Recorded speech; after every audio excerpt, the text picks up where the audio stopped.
Okay, as in the Iraq War, which was in fact a war to control, destroy a nation, control their natural resources, as in the oil. This war will it will indeed conclude with the same power grabs and resource control. And as in all recent wars, the war on terror, the war on drugs, the war on cancer, the war in the Middle East, this is intended to be a perpetual war. Why? Because they can perpetually profit from it. The war will be continued by the government and media despite the conclusion of the epidemic.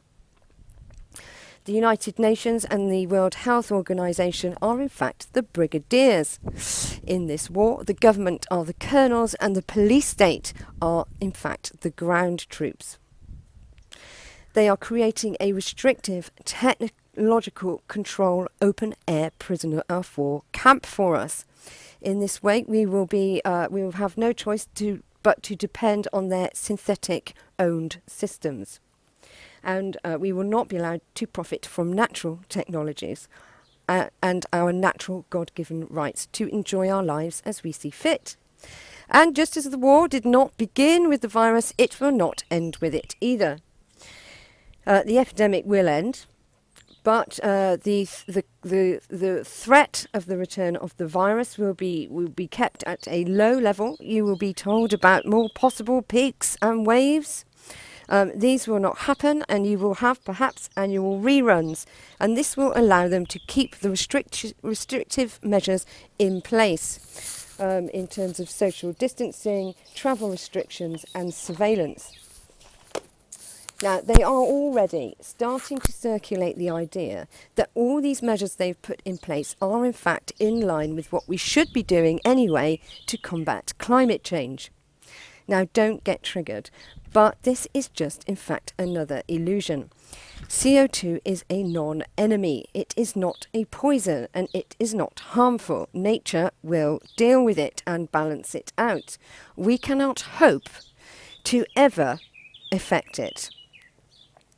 Now, they will continue to roll out ridiculous models of catastrophic consequences of what will happen if we do not defeat the enemy, CO2, just as they have with their ridiculous models of 500,000 people dying due to this epidemic. It never happened. It was, in fact, a lie and an illusion.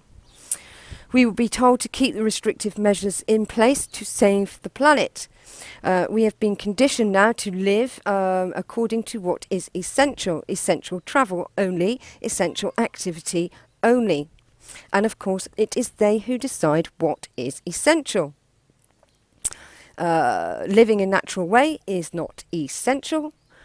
Creativity and enterprise is not essential. And the technology that they are putting in place will ensure that you comply.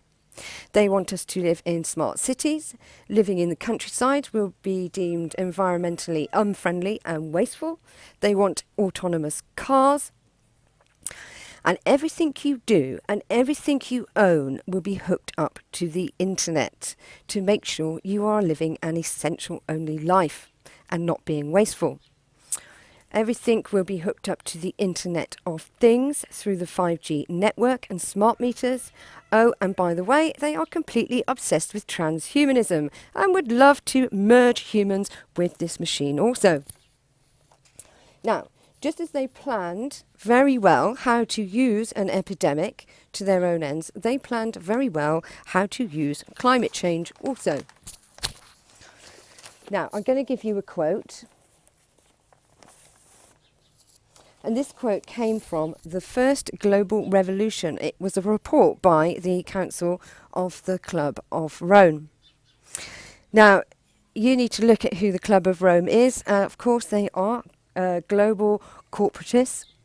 The same of Davos, the Committee of 300, all of these people. And this is what they said in 1991.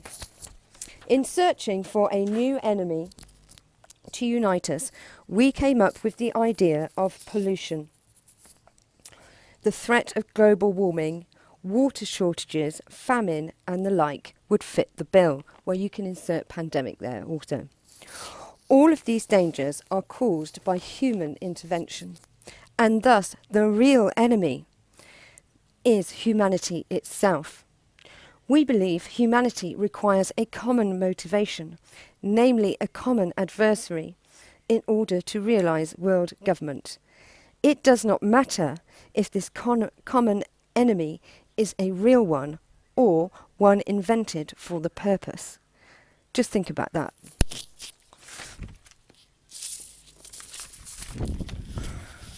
So can you see that this is an invented war against humanity with intended outcomes to create a consensus to accept the new technological revolution commanded and overseen by a world government? This is in fact already happening. It was directed from the WHO and UN and EU, who are telling your governments what to do and what to say and what measures to implement. There is no room for natural immunity or treatments. The only options are lockdown, synthetic immunity. The denial of all treatment is evident. The open technological prisoner of war camp will be based on a China-style regime. See how they are approving of all Chinese measures.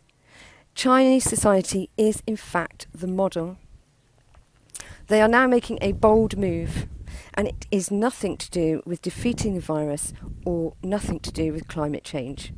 They want us locked down, unable to survive outside of their system, and they will deny us our natural existence and the natural world, which is actually only for them.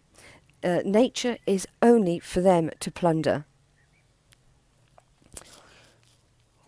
Are we going to rely on and go begging to these maniacs and psychopaths to help us to heal and rebuild after this so-called war?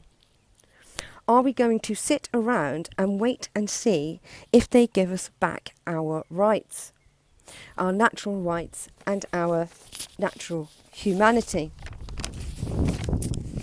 We need to wake from this trance, this illusion the media are creating for us, and we need to kill the fear.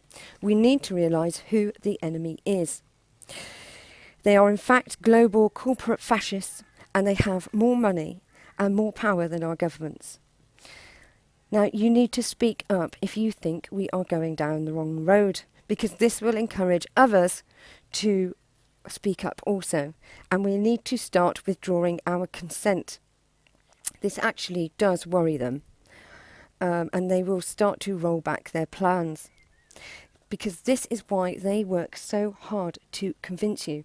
They need us to go nice and quietly into the new technocracy that they are creating. Please look at Iceland and what happened in the banking collapse of 2008. They retook their parliament and they put the bankers in prison. Just as we need to retake our governments and our parliaments and judiciary, and we need to put whoever has been committing treason in prison. They are now making a very bold move, and it may take them another generation to implement their Chinese-style society. But if you do nothing, your children and your grandchildren will be living in quite literally what makes the Chinese regime look like a picnic right now. So that's enough for today. Please let me know what you think. I hope you're staying sane out there, and I'll speak to you very soon. Bye.